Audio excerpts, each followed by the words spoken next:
Evan, we'll start with you. Should the Patriots trade for Howard? And while it may not cost a second-round pick to acquire him, is the 87th pick, which is the next time the Patriots are scheduled to come on the clock after the first round, a strong enough offer to bring the former Alabama tight end to New England? Well, the question you got to ask yourself, Bobby, is the player that you're going to get with the 87th pick more valuable to your team than O.J. Howard would be? Now, it's not a perfect comparison because you're going to get a player on a rookie contract for 4 years with the draft pick. You're going to get 1 year of O.J. Howard on a rookie deal still, but a first-round pick rookie deal, remember. So it's a little bit more money than what you're going to look at with that rookie. But at the same time, we talked about a lot of the tight ends in this draft, and I just think that O.J. Howard is far more talented than anybody that they're going to get at the tight end position this year. If he was in this draft class just by himself, he would be by far and away the tight end one. It wouldn't even be close. So I think that if you look at it from a talent perspective, a fit perspective, a guy that can both run block and catch the ball, I think that there's a lot of things that you really like about O.J. Howard in New England. But again, it comes down to that formula. Does 4 years with the 87th pick outweigh 1 year with O.J. Howard? I would probably lean towards the pick, but I can understand why getting a guy like Howard in here would be very advantageous for the Patriots. Absolutely. And if the Patriots want to invest any draft capital in the tight end position, I think Troutman's the only prospect who really has a higher upside, but that's a huge projection. And we know what O.J. Howard is in the NFL. And while he's not, I think, the athlete that Troutman is, he's someone who wins with his size. He maximizes his physical gifts, and he's got really strong hands. One thing I didn't love from the tape was he kind of lets the ball come into his frame, which isn't something you want to see from a guy with such a nice catch radius. But to that point, he is really good at going up, high pointing the ball, and attacking it when he's got defenders in coverage, and he really needs to be the first one there. Comes back to the ball. He's not a fantastic run blocker, but again, if you're comparing him to the tight ends in this draft class, really all of them are a working project. And we know that Belichick really, from his top tight end, just wants somebody who can get in the way. And Howard's got the frame to be that guy. And I think he could give you a downfield threat at the tight end position. I don't think a lot of other guys in this draft can really give you, unless you're going to have to give up something like size or run blocking ability because there's so many kind of just big receivers.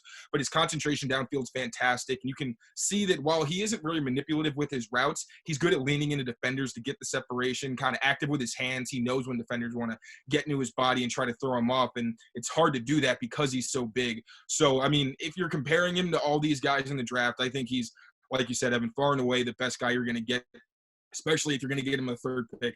But the contract is, is what it is. It's on the higher end of the spectrum. But if you want to feature him in the offense, I think he'd be a pretty safe investment. I think as a receiver, what he's best at is probably double moves. You know, he's a really smooth kind of vertical transition type player where, he's not going to stop on a dime and, make a really sharp cut like he's Julian Edelman, but he has that ability to really set up, especially on those little slot fades that he does where he kind of goes out and up down the sideline, or it kind of comes up and then wheels around on a slot fade. They had that one play design where they roll the quarterback out the other way, and it just seems like O.J. Howard's wide open every single time on the backside of that thing.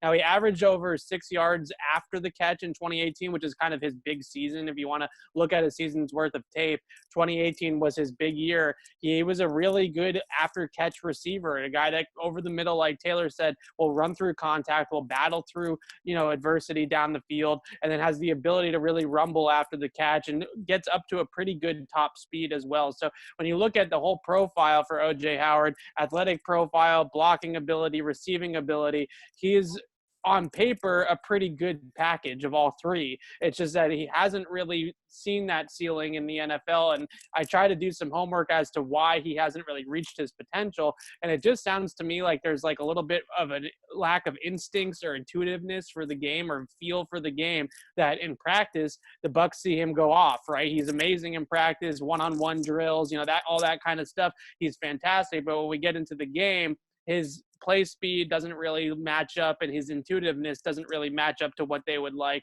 or what you would like to see for a breakout guy at that position. So again, way better than anything the Patriots currently have, way better than anything in this draft, but you have to size up the contracts and figure out if it's the best value for you. And I think it's also important to note his versatility. He's a guy that you can put out on the outside who's legitimately going to be able to contribute because he's a hard guy to press off the line of scrimmage, especially for safeties because he's massive. And then, like you mentioned on those double moves, I think it was the second to last week of the season, he had a nice stop and go where he got the defender to bite really bad and then exploded up the field. And he's got just enough of the ability to kind of sink his pads that's going to get defenders to stop their feet and get him that vertical separation, even if he doesn't have the blinding speed on his own. So we mentioned guys like Cole Kmet and Troutman. We were previewing the tight ends, how some of the Kmet, for example, isn't really someone that you're going to put out there to create mismatches, but that's what O.J. Howard gives you and something that the Patriots lacked last year. So in terms of receiving ability, he's a guy that you can put up all over the field and see what you're going to get. If he's against somebody smaller, then you're going to, I think, go for him every time. Evan, you mentioned the nearly 6.5 yards that Howard averaged in 2018. He also averaged over 16 yards per catch to go along with 5 touchdowns and 28 first downs. Then last season, he was diminished in Tampa Bay's offense, 52 targets, 34 catches. To both Bruce of Arians' those experience. Say that again? Bruce Arians is not going to throw the ball to the tight end. Jameis was not helping either. There were some balls Jameis threw, and I'm just like, what in the world? It was either accuracy or just horrible decision making. Bruce Arians wants to run 4 wide receivers. He wants to spread the field, and he wants to go vertical. And just the tight end position for a lot of years, you can go back to his Arizona days, or in Indianapolis, it was really just like Dallas Clark maybe, and then Pittsburgh even really has never been a huge tight end city outside of Heath Miller. So it was never really a big kind of spot in his offense. So I think that's a big reason why they have Cameron Brate and they have O.J. Howard. It's not a huge spot in the scheme anyways. So having both of those guys is pretty redundant. I understand that next contract being a significant part of the discussion, but Taylor, do you interpret this as Tom Brady, I guess we'll say, acquiescing or being more adapting to Bruce Arians' system and how he wants to operate? Because we thought that O.J. Howard would be a prime candidate to thrive working with Brady. I think it's going to be a middle ground kind of situation. I think that Arians is going to find out what Brady does well, but it's not like Brady can only thrive with multiple tight ends. Frankly, I think that whole thing's a bit overblown. Now, we do know that Brady likes to have a reliable threat over the middle. I think Brady can give him enough of that, but the whole 2 tight end situation, that was kind of a flash in the pan that we saw, and not something that I don't think the Patriots never really went back to it, whether that was McDaniels and Brady both kind of deciding that. So I don't think it's a huge problem, especially with all the receiving talent they have. I think it's better if they put 3 receivers on the field.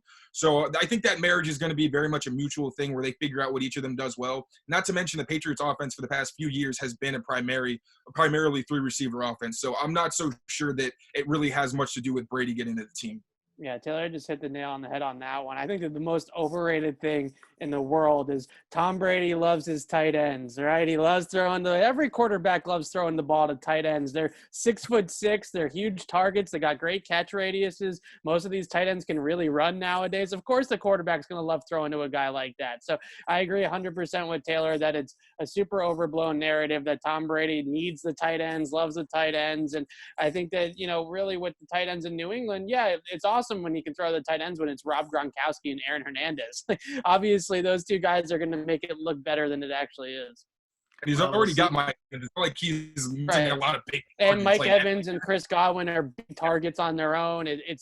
He'll be just fine.